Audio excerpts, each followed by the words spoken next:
What's a product with greatly exaggerated price, in your opinion? Furniture stores like DFS. They greatly exaggerate their prices so they can do massive discounts which are actually just the price they want to sell them for. Laptop and clothes pricing can be guilty of this too.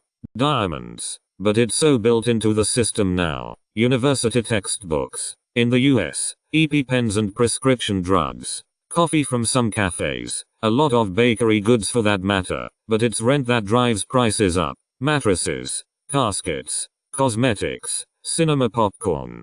Pharmaceuticals. Especially in the US. I understand the cost of research needs to be recovered. But the same companies don't make losses in countries where they have price controls. It is just price gouging in the States. If you are without insurance you're jacked 6 ways to Sunday and thrice on Sunday.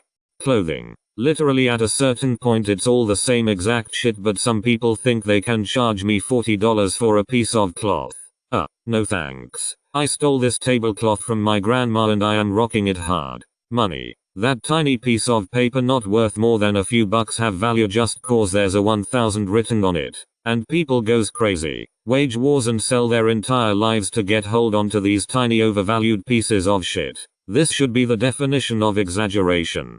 Soft drink. Soda. In Australia the price of a soft drink, that is, Coke, Fanta, Sprite etc., in both grocery shops, petrol stations, corner stores and restaurants is so expensive. I saw a 600ml Diet Coke for $5.15 at a petrol station. You'll often pay $4.50 for a small glass in a restaurant of syrup post-mix with no free refill. I know I could just not drink soda but if only I could give up the habit. It's honestly like having a cigarette habit in cost comparison sometimes. The only cheap way to buy soda is to buy a non-refrigerated off the shelf in a supermarket 1.25 liter or 2 liter bottle. Which is not helpful if you're out and about and want a small cold one. Want a small cold one? You will pay. My topical medication. An older version only costs $70, but a new type that just has emu oil added in costs $390 per month. Unfortunately, my attempts to mix the old stuff with store-bought emu oil only made it clumpy and even less useful. Without FDA approval, I can't get insurance to cover it.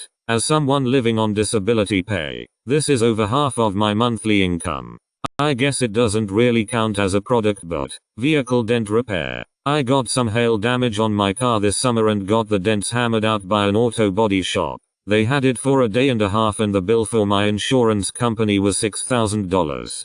Clothing, especially the luxury ones like Supreme. Why one would spend thousands on a hoodie or t-shirt is out of my mind. It's like spending $200k on a Ford Focus because it has the Bentley logo stuck on it but is the same as a Ford Focus. For the money of a Supreme hoodie you can get James Bond type attire. Something special that you will love. Not a waste o money t-shirt that looks the same as all the other t-shirts ever made ever. And X200B. Cars too. Entry-level models from luxury brands are usually not worth the money. 1. They are almost never luxury and are mostly built with plastic and vinyl. And 2. By about 2 years, you can get the same model for about $10k. Ain't worth it. I know someone who had a Merc C-Class and the interior was the worst thing I'd ever seen.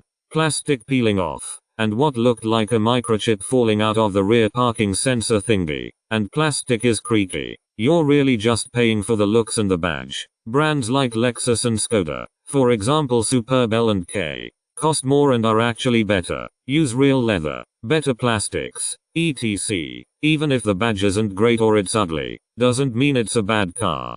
Dr. Martens shoes. Apparently they used to be good, but now they are made in the same Asian sweatshops as everything else and the quality is shit. I've noticed that the prices have gone up with almost €100 in a few years.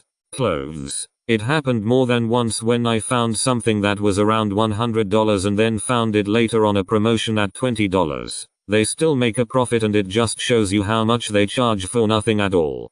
In my country, textbooks for every school level, and university ones too. I remember that all the textbooks for my first year in middle school, back in 2007, cost around €320. High school history textbooks were around €30 and overall the ones that cost under €25 are the exception. Medical care. It's expensive partially because doctors are paid a lot and medical equipment and consumables cost a lot, which they are because they initially have big student debts and because biotech and pharma want to make money, respectively, which they do because universities need a lot of money and because humans are greedy, respectively, which they do partially because faculty and teaching hospitals get paid a lot, which they are because they have big student debts, and the cycle repeats. This is oversimplified and does not account for all costs, just the major money pits.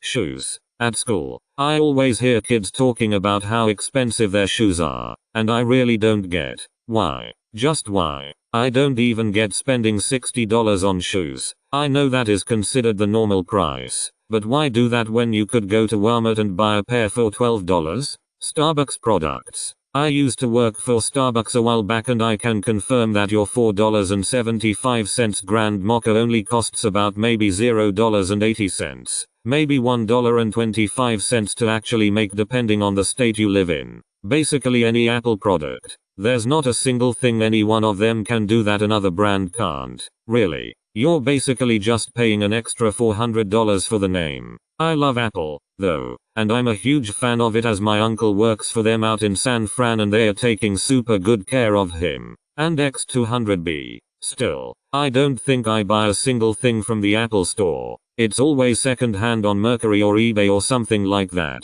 I double and triple check reviews and stuff before purchasing any Apple products. I am not someone who is Android versus iPhone because I understand everyone has their own preferences and I get getting into an electronic ecosystem and not wanting to leave, but the prices are just disgusting. Pretty much most designer anything. If you are buying the name without understanding the reasons for the high price, then you are probably paying more than you require. Some things may have good value for an informed person, but if you are oblivious, why are you buying it?